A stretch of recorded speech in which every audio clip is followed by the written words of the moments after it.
Short ride, food trip, traffic, bagos kape, bagong tambayan sa Tagaytay ng mga motorista, rebelista, sikilista, sadista, rakista, o kung saan pang masahista. Tara pare!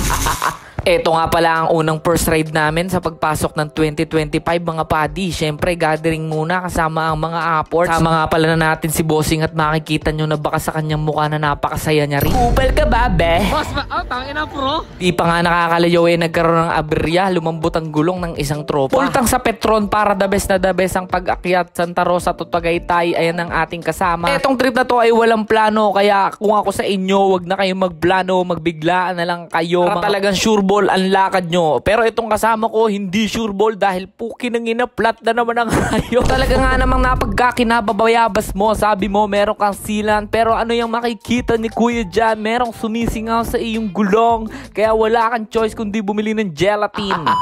Back on track, papunta sa ating misyon na puntahan ng Moto Cafe at mag-food trip, magkape dun sa may maraming nakatambay na big bike at mga sasakyan at iba pa. At ito pala, tandaan na malapit na kayo o nasa Tagaytay na kayo, yung mga tindahan ng prutas sa Gedli. Pagkadiretso mo, kumanang ka ng mahinahon, sabay boom! Baka ng shit, city lights.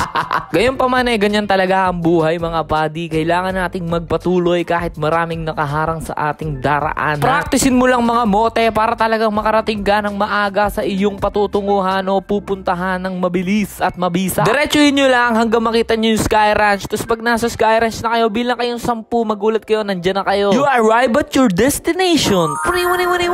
Tabi ng Petron mga padi, Cafe Moto o Moto Cafe, kung ano man tawag dyan, nandyan makikita nyo may mga nakatambay ng big bikes. At syempre wala tayong big bike at ang dala natin ay si Pepper. Yan, napaka-pogi, diba? Simple pero clean, pero basta ang pogi ko tapos yung motor ko. Balik lang kami ng Bagya dahil meron kaming naalala itong mushroom burger na napakasarap. Diyan kami muna bibili ng aming food trip, tapos doon kami sa Moto Cafe bibili ng coffee, drinks, or so whatever kung ano man. Ibang mushroom yata naiisip mo eh. Wala yung mushroom na gusto mo dyan dahil sa etchas lang ng kalabaw yun nakikita padi, kaya tigilan mo na yan. Bumili ka na lang ng mga mushroom dito na pwedeng kainin. Grabe ba lakas ng pormahan nyo? Ano ba kayo? Si Clearin?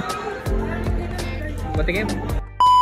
Dito nga pala natin kakainin yung mga binili natin sa mushroom burger. Pero syempre, bibili tayo sa Cafe Moto para talagang ganap na ganap ang ating pagpwesto. Grabe naman ang pagkahinahayop mo kung hindi ka bibili dito tapos dito mo kakainin yung mga pinagbibili mo dun sa katabi nila, diba? Pwede nyong gayahin tong ginawa namin dahil hindi naman mahigpit na ipinagbabawal nila. Basta linisin mo lang yung mesa mo, clean as you go. Kupal ka ba, boss? Oscar mali! Oscar! Hasta buhanga, hoy! China oil. Nagutom ka ba, padi? So pwede ka pumunta dito dahil 24 hours tong kapihan na to, tambayan na to. Pero kung gagayahin mo yung combo na ginawa namin, hanggang 10 PM lang yung mushroom burger, kaya dapat agahan mo ng bahagya. Para talaga naman the best. Ay, hindi. Balang araw ay tayo naman ang bobombet ng gano'n mga padi. Pero sa ngayon, dito muna tayo sa Gedli at lasapin natin ang pangyayari. Tanggalin ang mga suliranin at mga kaisipan sa iyong isipan na nagpapanegatibo ng iyong karamdaman at lasapin lamang ang positibong pamamaraan. Ano daw? Dami na dating body. Balat.